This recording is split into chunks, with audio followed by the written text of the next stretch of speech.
طبعا انا بقالي كذا شهر او داخل في سنه ما عملتش ولا فيديو ولا اي حاجه من الكلام ده خالص.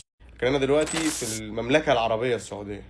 دلوقتي لما تلات اشخاص سعوديين يتهجموا على واحد، تمام، ويخنقوه ويضربوه ويحاولوا ياخدوا منه تليفونه والكلام ده كله يحصل في مكه.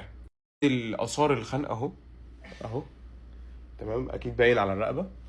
موضوع ما فيه اللي هو كان الشخص ده بيتخانق مع سواق تاكسي انا راكب معاه، كان يمني. انا طلعت التليفون وصورت. ليه وليه انا صورت؟ خد مني التليفون، كان عايز يسرق مني التليفون. اتعدى عليا بالضرب وبالشتيمه وبالخنق 3 اشخاص، منهم واحد باكستاني ولا بنجلاديشي، والاتنين التانيين سعوده.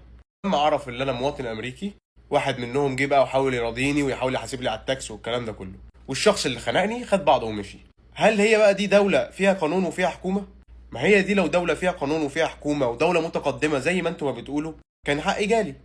لكن لما الضابط يقول لي احنا هنقعد في الموضوع ده كتير ومش قضيه، مش قضيه كبيره ومش قضيه كبيره والكلام ده كله، يبقى دي ولا دوله قانون ولا دوله متقدمه، ودي دوله للناس اللي فيها بس. انا كواحد جاي معتمر لبيت الله وجاي ازور بيت الله، مش جاي ازوركم انتوا، ويحصل معايا كده، حق مين اللي يجيبه؟ حقي كده الحمد لله هعرف اجيبه، وهعرف اوصل للي عمل كده، وهعرف اعمل الكلام ده كله.